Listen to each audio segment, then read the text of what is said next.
Vous travaillez dur dans votre entreprise, mais vous n'obtenez toujours pas les résultats espérés. Peut-être vous avez un magasin, un service, un produit de qualité qui a tout pour devenir le numéro 1 de votre région, mais les retours financiers ne sont pas à la hauteur des efforts que vous y consacrez. Si cette situation vous semble familière, j'ai quelque chose d'important à vous dire. La bonne nouvelle, c'est qu'il est possible d'augmenter vos ventes et vos bénéfices sans avoir à réduire vos prix ou à augmenter vos coûts en personnel. Aujourd'hui, vous allez découvrir les stratégies pratiques qui peuvent changer au cours de votre entreprise et le meilleur dans tout cela, ces stratégies fonctionnent dans des entreprises réelles comme la vôtre. Alors, si vous en avez assez de travailler dur sans voir les résultats de votre travail, restez avec moi jusqu'à la fin de cette vidéo. Je vais vous montrer des exemples concrets pour que vous puissiez appliquer ces enseignements immédiatement. Bonjour à tous, et si vous ne me connaissez pas ou que vous n'avez pas lu mon livre, je m'appelle Marvin Gaye. Je suis passionné d'entrepreneuriat et à l'âge de 16 ans, j'étais ce garçon en qui personne ne croyait. Ma famille était endettée à plus de 2 millions d'euros et je n'avais aucune perspective claire sur mon avenir. À 18 ans, j'ai perdu mon père et ça a été un choc qui a bouleversé toute ma réalité. J'ai décidé qu'il était temps de prendre ma vie en main et de construire de quelque chose de bien plus grand que moi. Et avec seulement 1500 euros, j'ai lancé mon entreprise dans la livraison de plats préparés dans la cuisine de ma mère qui s'appelle Freshéo. Aujourd'hui, je dirige plusieurs entreprises. Elles génèrent toutes des millions d'euros chaque année et surtout, ces entreprises ne dépendent plus de mon travail, mais de mon état d'esprit et de mes stratégies. Mais rien de tout cela n'aurait été possible si je n'avais pas appris à déléguer, à structurer, avec une équipe et me concentrer sur ce qui compte vraiment. Il est possible de croître tout en réalisant des bénéfices durables. Et aujourd'hui, je vais vous montrer comment y parvenir. La première chose que j'aimerais que vous compreniez, c'est que vous ne vendez pas un produit, vous vendez une transformation. Avant de parler de stratégie d'expansion, de profit, je veux que vous réfléchissiez à la valeur que vous apportiez réellement. L'erreur la plus fréquente que je constate, c'est que ce qui peut freiner votre croissance, c'est de penser que vous vendez un produit ou un service. En réalité, ce que vous proposez, c'est une transformation. Prenons un exemple concret pour une boutique de manga ou de collection de produits. Elle ne vend pas uniquement des bandes dessinées ou des figurines. Elle offre une expérience émotionnelle et elle cherche à les connecter le plus près possible de leur personnage préféré. De la même manière qu'une boutique de vêtements féminins, de milieu et haut de gamme, ne vend pas seulement du tissu. Elle vend de l'estime de soi, de la confiance à ses clients. Pour une cliente qui achète une robe, ce n'est pas seulement un vêtement qu'elle acquiert. Elle achète de l'assurance, elle achète de l'élégance et ce qu'elle ressentira en portant cette pièce lors d'un événement important. Cette valeur émotionnelle justifie qu'elle soit prête à payer plus cher pour ce produit. Prenons maintenant l'exemple d'un service de pressing qui propose du nettoyage à sec. Ils ne se contentent pas uniquement de nettoyer des vêtements. Ils résolvent des problèmes de communauté et surtout de gain de temps pour leurs clients. La transformation ici, c'est la tranquillité d'esprit. Savoir que leurs vêtements sont en sécurité, bien entretenus et surtout prêts à être portés sans aucun effort supplémentaire de la part du client. La deuxième chose que j'aimerais partager avec vous, c'est ne baissez pas vos prix et augmentez la valeur pour vous différencier. Je sais que beaucoup d'entrepreneurs font l'erreur de croire que baisser les prix, c'est la seule façon d'augmenter les ventes. Mais c'est un piège dangereux qui peut non seulement diminuer la valeur perçue de votre produit, mais aussi détruire vos marges bénéficiaires. Baisser les prix peut sembler bien à court terme, mais c'est un moyen rapide d'attirer plus de clients. Cependant, à long terme, cette stratégie peut nuire à votre entreprise d'une manière que vous n'imaginez même pas. Lorsque vous réduisez les prix, vous envoyez un message direct au marché, indiquant que votre produit ou votre service vaut moins. Et avec le temps, cela crée une perception négative, qui peut être difficile à inverser. De plus, en ne vous battant que sur les prix, vous engagez une guerre sans fin avec vos concurrents qui peuvent également baisser leurs prix, entraînant des marges de plus en plus réduites. Cette course vers le bas peut mettre votre entreprise en danger. Mais du coup, quelle est l'alternative pour pouvoir grandir de manière saine? Le secret n'est pas de vendre à des bas prix, mais d'offrir quelque chose qui a plus de valeur. Lorsque vous augmentez la valeur perçue par le client, il sera prêt à payer davantage ce que vous proposez. Voyons maintenant comment vous pouvez y parvenir concrètement. Prenons l'exemple d'une boutique de vêtements féminins haut de gamme. Imaginez que vous ayez une robe de luxe qui coûte, disons, 800 euros. Si les ventes sont lentes, l'impulsion immédiate de nombreux entrepreneurs serait de baisser les prix pour attirer plus de clients. Mais ça serait une erreur. En réduisant le prix d'un produit de luxe, non seulement vous dévalorisez l'article, mais pire encore, vous habituez vos clients à attendre des promotions ou des rabais, au lieu de payer le prix plein pour la véritable valeur du produit. Ce que je peux vous recommander, c'est au lieu de baisser les prix, vous pouvez augmenter la valeur perçue en offrant une expérience unique à votre client. Par exemple, en proposant un service personnalisé. Transformez l'acte d'achat en une expérience spéciale. Réfléchissez-y. En visitant votre boutique, votre client n'achète pas seulement une robe, il vit une expérience exceptionnelle qui dépasse largement le produit. C'est à ce moment-là que le client reconnaît la valeur du service. Une autre façon d'augmenter la valeur perçue est d'offrir une expérience VIP. Continuons ensemble avec l'exemple de la boutique. Plutôt que de réduire le prix de la robe, pourquoi pas offrir un service exclusif, un essayage à domicile pour des clients très spéciaux. Vous pourriez proposer un service où les pièces sont directement amenées chez eux pour qu'ils essayent tranquillement dans un environnement confortable, sans la pression ou sans les distractions d'une boutique. Ce type de service est particulièrement apprécié par une clientèle aisée, prête à payer pour plus de confort et surtout plus d'exclusivité. Lorsque vous offrez une telle expérience de manière impeccable, les clients ont le sentiment de recevoir quelque chose d'unique. De plus, cette approche VIP contribue à positionner votre marque comme une option de luxe et d'exclusivité. De plus, vous avez un avantage compétitif considérable. Pendant que vos concurrents se concentrent sur la réduction des prix, vous construisez une marque premium. Maintenant, on va parler des erreurs fatales à éviter. Il est important de souligner ici l'erreur fatale que beaucoup d'entrepreneurs commettent, se battent uniquement sur les prix. Si vous entrez dans une guerre des prix, ça peut jouer à un jeu très dangereux, où le client cherchera une option moins chère, ce qui compromettra vos marges et la durabilité de votre entreprise sur le long terme. La concurrence sur les prix est une stratégie qui ne fonctionne que sur les marchés à haute commodité, où il n'y a aucune différenciation de produits. Mais si vous voulez vous démarquer, vous ne pouvez pas être simplement un acteur du moins cher et surtout parmi les autres. Vous devez offrir quelque chose de très spécial, quelque chose que les autres ne proposent pas, plus de valeur. Cette valeur peut se manifester sous la forme d'une expérience d'achat supérieure, d'un service personnalisé ou même d'une prestation supplémentaire qui donne au client le sentiment d'être un privilégié. Lorsque vous vendez la valeur plutôt que le prix, vous créez une base de clients prête à payer plus cher parce qu'elle comprend qu'elle obtient bien plus qu'un simple produit. Cela ne fait pas qu'augmenter le panier moyen à chaque vente, mais cela crée aussi une fidélité. Vos clients reviennent, surtout ils parlent de votre marque et ils amènent d'autres clients avec eux. Et en fin de compte, c'est ce qui construit une entreprise durable et rentable. Passons maintenant dans le cœur du sujet, l'utilisation du marketing sensoriel. Maintenant que vous comprenez le risque de baisser les prix et comment cela peut nuire à la valeur perçue de votre produit et bien sûr affecter vos marges bénéficiaires, je vais vous montrer une stratégie bien plus efficace, bien plus puissante pour augmenter la valeur perçue de votre entreprise. L'utilisation du marketing sensoriel et du neuromarketing. Ces techniques vous permettent de conquérir vos clients émotionnellement et en créant une connexion plus profonde, bien au-delà du simple prix du produit. Je vais vous enseigner une structure pratique que vous pouvez appliquer dès aujourd'hui dans votre entreprise. Commençons par le marketing sensoriel. Est-ce que vous en avez déjà entendu parler? La définition du marketing sensoriel est: le marketing sensoriel est une stratégie qui utilise les 5 sens pour créer une expérience unique pour votre client. Pensez ici. Votre client expérimente quelque chose non seulement avec la vue, mais aussi avec le toucher, le son, l'odorat et même le goût. Il vit une expérience complète. Et c'est cette expérience qui fait que le client se connecte émotionnellement à votre produit ou votre service, ce qui rend beaucoup plus facile la justification d'un prix élevé sans avoir à diminuer la qualité. Les actions du marketing sensoriel permettent de créer un environnement qui stimule le besoin et améliore l'expérience d'achat. Grâce à un ou plusieurs sens, le désir d'achat est éveillé chez le client car il ressent un bien-être. Un exemple concret d'utilisation: pour créer cette atmosphère sensorielle, il est possible d'utiliser plusieurs ressources à condition qu'elles aient du sens pour votre entreprise et surtout pour votre client cible. Des retours comme la musique, les arômes, les vitrines lumineuses. Les dégustations sont quelques exemples concrets de l'utilisation du marketing sensoriel. Actuellement, de nombreuses entreprises se consacrent à utiliser le marketing sensoriel, que ce soit pour augmenter les ventes ou gagner en visibilité auprès du public, comme Nike, Bubaloo ou encore Downy. Elles ont compris que si elles veulent atteindre pleinement leurs clients, elles doivent élaborer des méthodes qui ne se concentrent pas uniquement sur l'audition et la vue, comme c'était le cas pendant longtemps à travers les publicités télévisées, mais aussi avec des techniques modernes qui incluent principalement le toucher, l'odorat, essentiel pour la mémorisation des produits ou des marques. Il faut comprendre le fonctionnement du marketing sensoriel.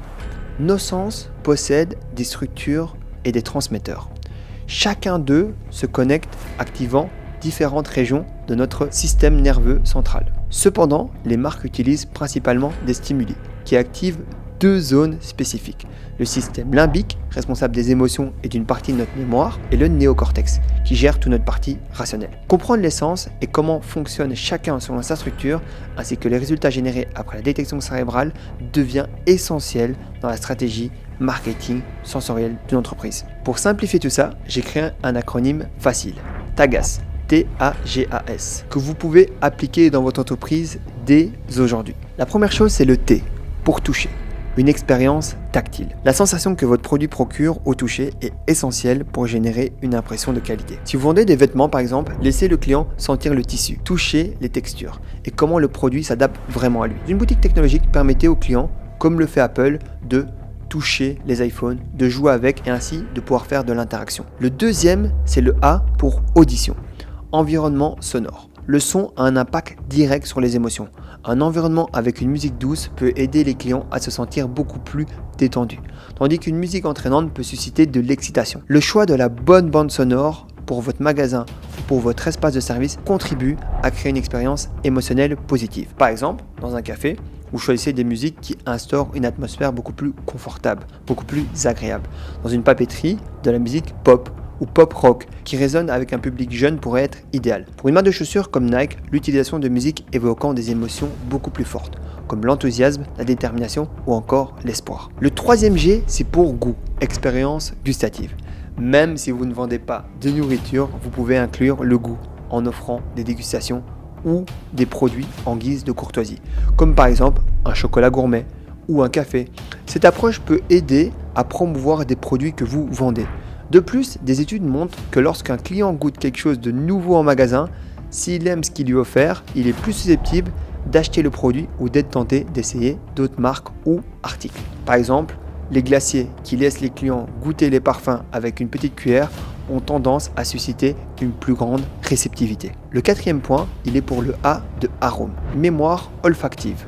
Le parfum peut être un élément le plus puissant du marketing sensoriel, car les odeurs activent directement les souvenirs et les émotions. Utilisez un parfum caractéristique dans votre espace afin que chaque client sente cet arôme. Ils se souviennent de votre marque. Des marques comme Starbucks exploitent ce concept en laissant l'odeur du café frais envahir leur magasin. Le cinquième, c'est le S pour sentiment visuel. Esthétique. Le design de votre espace et l'apparence de votre produit sont les premiers impacts visuels que le client reçoit. Assurez-vous que tout communique le bon message. Couleur, organisation, éclairage. Un environnement bien conçu et esthétiquement plaisant aide le client à se sentir bien et justifie un prix beaucoup plus élevé. Il est également important de noter que la décoration du magasin influence directement l'identité visuelle de votre marque, en particulier si vous avez plusieurs points de vente. Ainsi, le client saura à quoi s'attendre et reconnaîtra votre marque à ses caractéristiques. Par exemple, Apple, avec son design minimaliste mais moderne, communique déjà la valeur premium par l'apparence de ses espaces. Lorsqu'on parle de l'utilisation de la vision dans le marketing sensoriel, il s'agit avant tout de l'identité visuelle d'une marque. Il est idéal de choisir une combinaison unique, des couleurs, de la police, qui permettra aux clients de toujours se souvenir de vous lorsqu'ils verront ses teintes ou encore ses styles graphiques. Hello, je te préviens, ceci n'est pas une pub. Par contre, j'aimerais que si la vidéo te plaît, tu mets juste un like et tu t'abonnes à la chaîne. C'est pour me soutenir moi, mon travail et surtout le plus important de tout, mes équipes qui travaillent dur pour ce projet et j'ai envie qu'ils soient reconnus à la hauteur de ce qu'ils font. Merci et je t'embête pas plus, je te laisse continuer la vidéo. Un point crucial pour que votre identité visuelle soit marquante, c'est l'utilisation de la psychologie des couleurs, car cela permet de transmettre la perception correcte de votre entreprise à travers votre logo. Pensez aux marques comme Coca-Cola, où la combinaison de couleurs et de typographie sont uniques, immédiatement associées à la marque. Maintenant parlons du neuromarketing, qui est l'étude de la façon dont votre cerveau prend des décisions d'achat. Cela va vous aider à comprendre comment influencer les choix des clients sans manipulation, mais en offrant exactement ce dont ils ont besoin. Et pour ça, j'ai créé un autre acronyme très simple, l'EPI, pour vous aider à appliquer le neuromarketing de manière pratique dans votre entreprise. La première lettre, c'est le E, de émotion. Les décisions d'achat sont émotionnelles à 90% et seulement rationnelles à 10%. Cela signifie que si vous ne connectez pas votre produit ou votre service à une émotion forte, le client ne se sentira pas motivé pour payer. Réfléchissez aux émotions les plus fortes que votre produit peut évoquer. Sécurité, statut, joie, confort.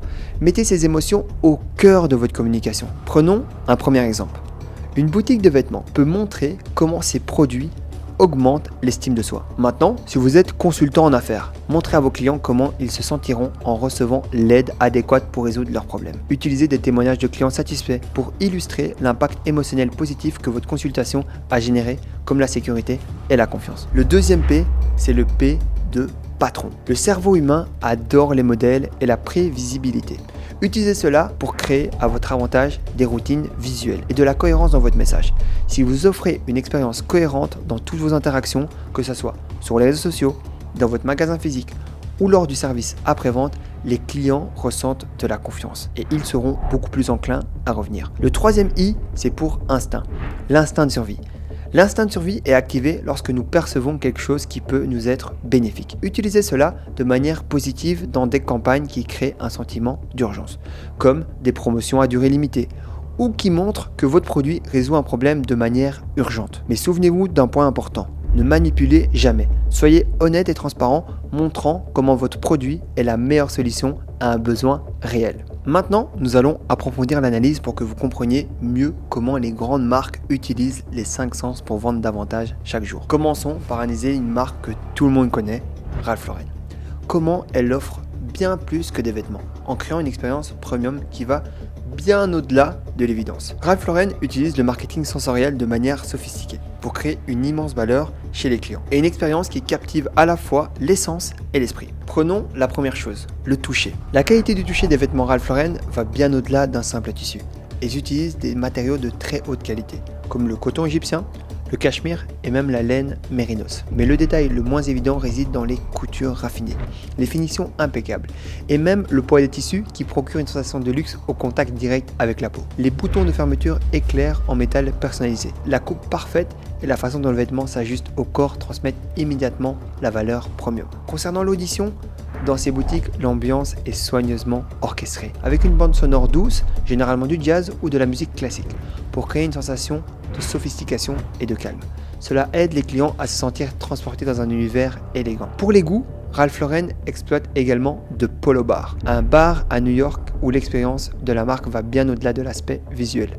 Le restaurant a un menu exclusif et une expérience gastronomique haut de gamme. Concernant les arômes, le parfum dans les boutiques Ralph Lauren est soigneusement pensé pour créer une mémoire olfactive associée à la marque. L'utilisation des arômes exclusifs dans les magasins, comme les bois doux, du cuir ou des touches florales subtiles, crée une atmosphère qui évoque une sophistication et une exclusivité. Cela permet aux clients de se sentir dans une expérience premium dès qu'ils rentrent dans la boutique. Concernant le sentiment visuel, chaque boutique Ralph Lauren est un véritable écrin de luxe.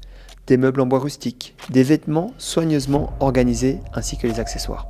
Les magasins sont décorés pour ressembler à des maisons de campagne élégantes, créant ainsi une atmosphère à la fois chaleureuse mais sophistiquée. La palette de couleurs de collection, toujours classique, avec des tons neutres et discrets. Ça renforce l'image de tradition et de raffinement. Allons directement dans notre deuxième exemple avec les business de service. Natalia Beauty. Une référence dans la beauté au Brésil. Un exemple incroyable de l'application du marketing sensoriel dans le secteur des services pour vendre une expérience complète. Commençons par le toucher. Lorsqu'une personne engage un service de design de sourcils, elle n'achète pas seulement le résultat visuel, mais bien plus, une expérience complète. Le soin exclu d'un massage facial Flow Sensory, qui utilise des huiles essentielles de lavande offrant une relaxation profonde, en ajoutant une touche exclusive que le client n'attend pas toujours. Concernant l'audition, la musique et l'ambiance est soigneusement choisie pour créer une atmosphère calme, de bien-être, avec la tonalité douce qui aide le client à se déconnecter du monde extérieur.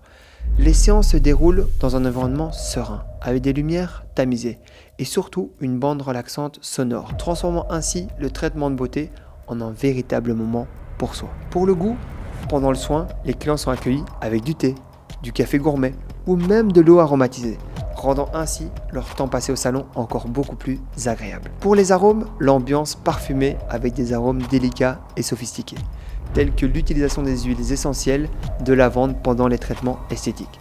Ces parfums sont soigneusement sélectionnés pour intensifier l'expérience de relaxation et garantir que le client se sente dans un véritable refuge de paix et bien-être, bien loin dans son tumulte quotidien. Pour la partie sentiment visuel, les salles de soins sont décorées de manière minimaliste mais élégante, avec des couleurs douces qui évoquent l'exclusivité et le raffinement. La décoration ainsi que les uniformes professionnels sont choisis pour renforcer la sensation de bien-être, d'être dans un espace premium et surtout d'offrir un service qui met en valeur la beauté naturelle des clients. Sautons maintenant sur notre troisième exemple, Warby Parker, parce que on a vu les produits, les services, maintenant il est temps de voir le digital. Warby Parker est une société qui a débuté en e-commerce de lunettes. C'est un excellent exemple de la manière dont une expérience sensorielle et personnalisée en ligne peut générer un retour financier significatif. La marque a été évaluée à environ 6 milliards de dollars pour son introduction en bourse en 2021. Bien que le toucher puisse sembler hors de propos pour les achats en ligne de Warby Parker transforme l'expérience client dès la réception du produit. Les emballages sont haut de gamme, soigneusement conçus pour être agréables au toucher, avec des textures et des matériaux de qualité. Lorsque les clients ouvrent le produit, ils ressentent le même luxe que lorsqu'ils se trouvent dans une boutique physique. Pour l'audition, Warby Parker sait également que l'audition peut être exploitée, même dans le e-commerce. Ils le font principalement à travers leurs vidéos promotionnelles. La marque utilise des musiques adaptées à chaque campagne, en fonction de la saison ou d'événements spéciaux, comme les promotions estivales, qui reflètent la personnalité jeune et innovante de la marque. Pour le goût, lors de certaines occasions spéciales, la marque envoie des petits cadeaux avec les lunettes, comme des chocolats gourmets ou même des surprises personnalisées. Ça transforme l'ouverture d'un simple colis en un moment très spécial. Concernant les arômes, l'emballage de produits est toujours parfumé de manière légère mais agréable, souvent en évoquant une sensation de fraîcheur ou de matériaux de qualité. Cela améliore la première impression à l'ouverture du paquet et ça crée une mémoire olfactive positive. Pour la partie sentiment visuel, le site de Warby Parker est un exemple classique du design épuré et fonctionnel. Ils utilisent des couleurs douces avec un agencement minimaliste et surtout une navigation intuitive qui permet aux clients de se sentir à l'aise et confiants en explorant la boutique en ligne. Et un autre aspect visuel est l'expérience d'essayage virtuel. Warby Parker utilise la technologie de réalité augmentée pour permettre aux clients d'essayer virtuellement les lunettes, les aidant ainsi à visualiser comment leur produit leur ira. Maintenant que nous comprenons la valeur que vous apportez et que vous commencez à connaître tout sur le marketing sensoriel et que surtout vous n'avez pas besoin de constamment faire des promotions mais plutôt d'appliquer cela à vos produits ou vos services, passons maintenant à l'étape suivante, l'upsell et le cross-sell. Ces stratégies sont essentielles pour maximiser la valeur de chaque client, sans avoir à investir constamment dans l'acquisition de nouveaux clients. Si vous n'utilisez pas ces stratégies dans votre entreprise, laissez-moi vous dire que vous laissez énormément d'argent sur la table. Mais commençons par la base. Qu'est-ce que c'est un upsell? Un upsell, c'est lorsque vous proposez à votre client une version supérieure ou un service additionnel du produit, du service qu'il est déjà en train d'acheter chez vous. Cela augmente la valeur de l'achat sans que vous ayez besoin constamment d'attirer de nouveaux clients. Le cross-sell en revanche consiste à suggérer des produits ou des services complémentaires. Par exemple, si un client achète une chemise chez vous, vous pouvez lui proposer une ceinture ou alors une cravate. S'il achète un service de conseil, vous pouvez lui proposer une extension ou un accompagnement plus poussé. Ces stratégies sont puissantes car elles vous permettent de maximiser la valeur de chaque client et souvent sans beaucoup d'efforts complémentaires. Maintenant qu'on a vu la théorie, je vous propose d'approfondir et de savoir comment on peut appliquer ça au service. Et ensuite, on ira bien entendu sur les produits. Je vais vous expliquer également comment lever les objections et surtout les erreurs à éviter. Comment offrir de la valeur sans crainte dans l'upsell de service. Quand on parle d'upsell dans les services, beaucoup d'entrepreneurs hésitent. Et je comprends. Vous pouvez avoir l'impression que vous essayez de forcer quelque chose de superflu pour vos clients et que ça nuise à la relation. Mais en vérité, l'upsell, lorsqu'il est bien fait, est une façon d'offrir plus de valeur et d'aider votre client à résoudre ses problèmes de manière encore beaucoup plus complète. Prenons un exemple concret. Imaginez que vous avez un service de blanchisserie, de couture, B2C et B2B. Votre client vient faire nettoyer ses vêtements à sec. Vous pouvez lui proposer un service de maintenance continue pour ses vêtements. Quelque chose qui l'aidera à garder ses pièces impeccables au fil du temps avec juste quelques retouches et des ajustements périodiques. Ce n'est pas juste une vente supplémentaire, c'est une tranquillité d'esprit pour votre client qui n'aura plus à se soucier de l'entretien de ses vêtements. Vous réglez un problème beaucoup plus vaste. Maintenant, parlons des craintes que vous pourriez avoir à faire l'upsell dans vos services. Une peur fréquente est que le client pense que vous êtes trop gourmand. Mais le secret ici est de proposer quelque chose qui lui apporte vraiment de la valeur. Si vous proposez une véritable amélioration dans sa vie, ou que vous réglez un problème qu'il a, il n'y a pas de raison qu'il se sente mal. L'un des meilleurs exemples de cela vient du conseil en entreprise. Imaginez que vous offrez un package de base d'analyse financière à un client. Il est satisfait, mais vous savez que son entreprise pourrait aussi bénéficier d'un conseil en planification stratégique à long terme. En faisant de l'upsell de ce service, vous ne forcez pas quelque chose de superflu. Vous montrez qu'il y a plus de valeur à extraire de votre expertise. Cela peut encore plus aider le client. Maintenant, on va regarder comment surmonter les objections principales qui surgissent lorsque vous proposez un upsell dans les services. L'objection numéro 1, qu'on connaît tous, c'est « j'en ai pas besoin maintenant ». Répondez en montrant que le service additionnel va aider à éviter les problèmes dans le futur. Pour l'objection numéro 2, qui est la plus connue, c'est « cela va coûter trop cher ». Ici, vous devez souligner la valeur de ce que vous proposez. Montrez comme l'investissement dans les services premium ou additionnels apportera un retour supérieur. Une erreur fréquente que je vois dans l'upsell de service est de ne pas personnaliser l'offre. Beaucoup d'entrepreneurs adoptent une approche taille unique, proposant le même upsell à tous les clients, sans tenir compte de leurs besoins spécifiques. Si vous souhaitez faire un upsell, il est essentiel de comprendre exactement ce que votre client a besoin pour adapter l'offre en conséquence. Booking réalise un excellent travail d'upsell lors du processus de réservation d'hôtels et de vols.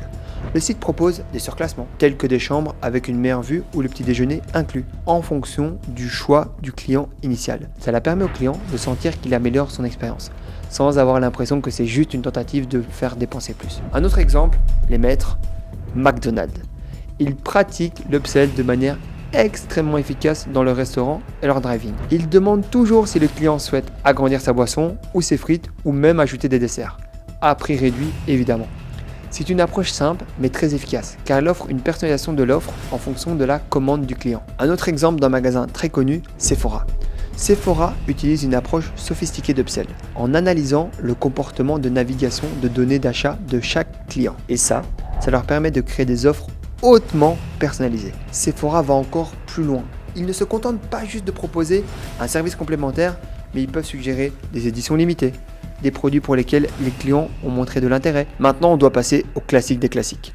Apple, upsell avec de la valeur ajoutée. Apple est mondialement connu pour sa capacité à faire de l'upsell de manière sophistiquée. Lorsqu'un client achète un iPhone, Apple propose des options de stockage supérieures. 128 Go, 256 Go, 1 Tera. Plutôt que de rester avec l'option de base des 64 Go, l'upsell est perçu comme une amélioration fonctionnelle. Un exemple numéro 2, c'est l'Apple Care Plus. La garantie étendue et un support premium. Au moment de l'achat, le client dépense déjà une somme importante pour le produit. Et Apple présente l'Apple Care Plus comme une manière de protéger cet investissement. Le client acquiert ainsi une sécurité pour son appareil, couvrant les réparations, les remplacements, et à un coût limité, car en cas de dommage, l'Apple Care Plus vient aider le client. Cela crée un sentiment de confiance, et surtout avec un produit de haute valeur comme l'iPhone. Pourquoi l'upsell d'Apple est-elle si efficace ? Le timing est parfait. Apple propose ces améliorations au bon moment, lorsque le client est déjà émotionnellement engagé dans le processus d'achat du produit principal. L'intégration dans l'écosystème, en suggérant des produits qui s'intègrent parfaitement à l'écosystème Apple, comme les AirPods ou l'iCloud, le client les perçoit comme la valeur d'améliorer les fonctionnalités de son appareil de base. L'upsell ne semble jamais forcé, mais il est perçu comme une amélioration fonctionnelle ou une protection de son investissement. Souvent, les erreurs communes, c'est ne pas proposer l'upsell au bon moment. Le timing est essentiel. Vous devez proposer un service traditionnel. Lorsque le client a déjà compris et apprécié la valeur de l'offre de base, si vous essayez de pousser à un niveau trop tôt, le client pourrait se sentir méfiant. Si le client est satisfait de ce qu'il a reçu, il sera beaucoup plus réceptif à vos suggestions pour améliorer son expérience. Imaginez qu'un client fasse appel à votre entreprise de transport pour une simple livraison entre deux villes. Juste après que le client ait passé cette commande, votre équipe commerciale essaie de lui vendre un service de suivi en temps réel ou même une assurance supplémentaire pour les marchandises, avant qu'il ait même eu la possibilité d'utiliser votre service. Le client pourrait se sentir inquiet, méfiant, car il n'a même pas encore pu évaluer la qualité de votre service de base, qu'il pourrait penser, s'ils essaient déjà de me vendre quelque chose comme ça, est-ce qu'ils sont vraiment un service fiable ? L'idée serait d'attendre que les clients aient déjà testé votre service et soient surtout satisfaits du service de base. Après une première livraison réussie et un retour positif, vous pourrez alors lui proposer des services supplémentaires, comme par exemple le suivi des marchandises ou une assurance premium. Est-ce que vous voyez la différence de timing ? À ce stade, le client fait confiance à votre entreprise et la valeur que vous proposez. Parlons maintenant de l'upsell pour les produits. On l'a vu pour les services, il est temps de passer aux produits. Si vous vendez des produits financiers, des produits alimentaires ou encore même d'autres types de produits physiques, l'upsell est une des manières les plus efficaces pour augmenter la valeur de chaque transaction. Revenons sur notre boutique de manga. Un client entre pour acheter une édition simple de manga. Et bien vous pouvez lui proposer une édition spéciale avec une couverture spéciale ou des pages supplémentaires ou même un produit encore plus exclusif, le client est déjà intéressé par le produit et cette mise à niveau lui offre une expérience supérieure. Une erreur courante dans l'upsell des produits, c'est de proposer un produit sans lien direct avec l'achat initial. Par exemple, proposer un article de décoration dans la maison à une cliente qui est venue acheter une robe de haute couture. L'upsell doit être pertinente par rapport à ce que le client cherche, comme proposer un service de retouche exclusif ou alors un accessoire premium qui complète la tenue. Surcharger le client avec trop d'options, proposer trop de choix peut confondre le client, qui pourrait finir par ne rien acheter. Donc concentrez-vous sur une ou deux offres d'amélioration qui ont du sens au moment de l'achat. Maintenant, on va voir ensemble, comme pour le service, comment surmonter les objections pour les produits physique. Les objections de l'upsell de produits proviennent généralement de deux préoccupations principales. L'objection numéro 1, c'est j'en ai pas besoin. Montrer que la version premium du produit apporte plus d'avantages ou résout un problème de manière encore beaucoup plus efficace. L'objection numéro 2, c'est trop cher. Mettez en avant la valeur supplémentaire du produit qui justifie l'investissement. Offrez des comparaisons pratiques, comme pour un peu plus, vous aurez une expérience bien plus complète et bien plus durable. L'upsell de produit ne permet pas seulement d'augmenter le panier moyen, mais il renforce également la perception de votre marque. Les entreprises qui maîtrisent ces techniques, comme Apple le propose, ont toujours des options de mise à niveau soigneusement positionnées pour être attrayantes. Comment vous pouvez définir les offres de votre entreprise pour devenir numéro 1 dans l'esprit de vos clients? Une des meilleures façons d'étendre votre activité pour augmenter les ventes est d'écouter vos clients. Ils sont une source précieuse de retours et d'idées pour améliorer vos produits et vos services. Les retours sont essentiels car ils fournissent des informations directes sur ce qui fonctionne ou non. Prenons par exemple Utamu Coffee and Pastry, une petite cafétéria familiale en écoutant les clients qui aiment le café, mais regrettent l'absence d'options saines dans leur menu. Ils peuvent ainsi rapidement ajuster leur offre en ajoutant des éléments tels que du pain complet, des desserts sans sucre, et cela permet non seulement d'élargir l'offre, mais surtout d'améliorer la fidélisation des clients qui se sentent écoutés. Tout commence par l'écoute de vos clients. Lorsque vous comprenez ce qu'ils veulent vraiment, vous avez la possibilité d'ajuster votre entreprise pour répondre à ces demandes. La première façon d'étendre votre activité, c'est d'explorer des nouveaux canaux de vente. Le plus puissant d'entre eux est bien sûr Internet. Aujourd'hui, si vous n'êtes pas en ligne, vous manquez une grande opportunité d'atteindre de nouveaux clients. Voici quelques façons simples de le faire. La première des choses, c'est de créer un e-commerce. Si vous avez déjà une boutique physique, ouvrir une boutique en ligne peut être l'étape logique suivante. Un e-commerce vous permet de vendre 24/24 à des personnes qui peut-être ne viendront jamais dans votre magasin. Des plateformes comme Shopify, Wix, WordPress, WooCommerce peuvent vous aider à créer rapidement une boutique en ligne. La deuxième option, c'est vendre sur les réseaux sociaux. Si créer un site vous semble être une étape trop importante au départ, vous pouvez commencer directement via les réseaux sociaux.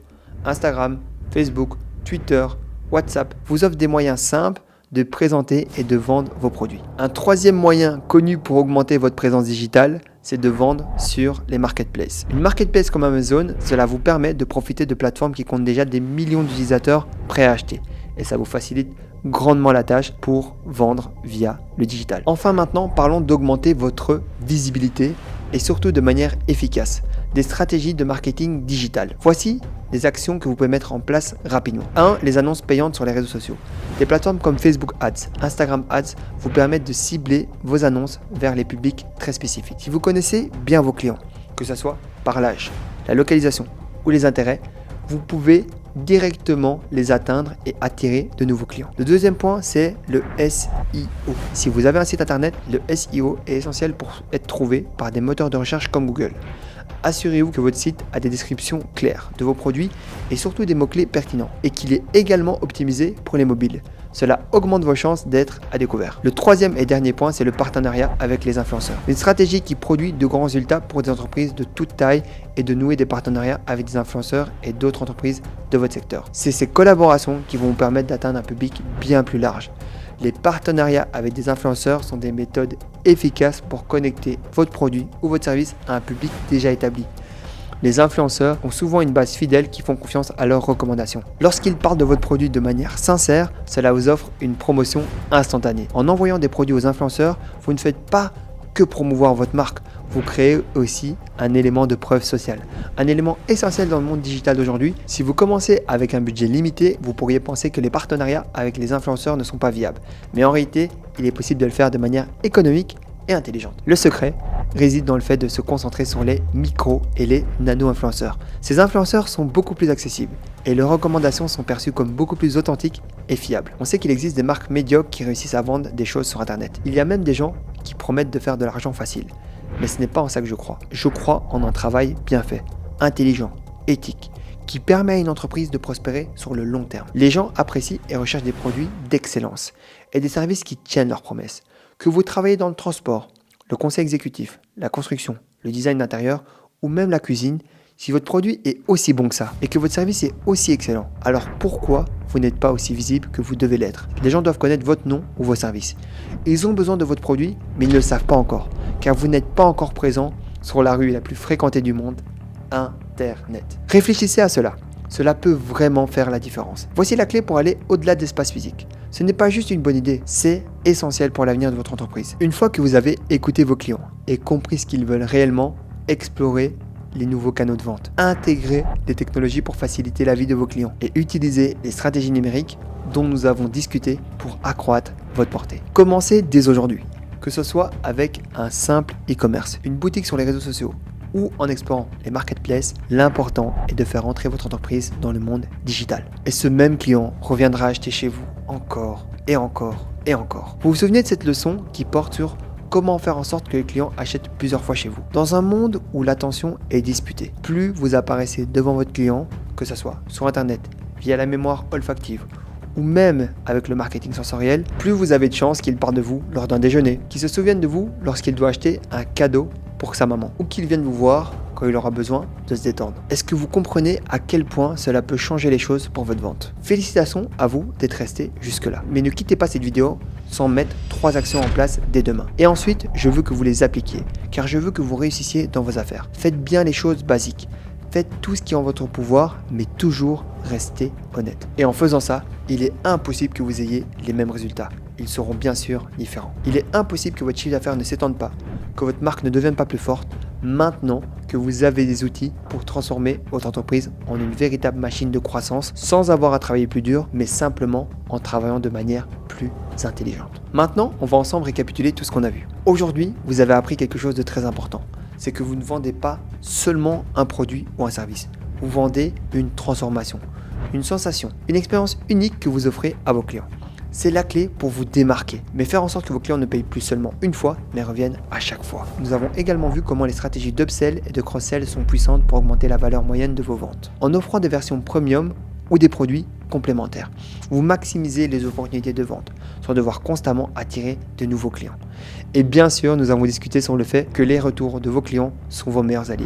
Ceux qui n'écoutent pas leurs clients manquent une opportunité d'améliorer et au final perdent beaucoup d'argent. Écouter vos clients vous aide à ajuster vos offres et à apporter plus de valeur et surtout à faire décoller les profits de votre entreprise. Lorsque vous combinez ces stratégies avec le pouvoir du marketing sensoriel, l'expérience que le client atteint est d'un tout autre niveau. En stimulant les 5 sens, vous créez une connexion émotionnelle beaucoup plus profonde et vous justifiez surtout votre prix premium. C'est la recette parfaite. Créez d'expérience pour augmenter la valeur perçue. Et avec cela, vous n'augmentez pas seulement vos profits, mais vous développez vos ventes de manière durable. Félicitations à vous d'être resté jusqu'à la fin de cette vidéo. Vous n'êtes pas trahi.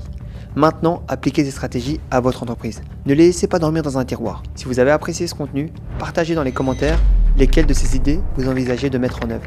Et dites-moi aussi ce que vous aimeriez voir dans le futur. C'était Marvin, à très vite. Peace.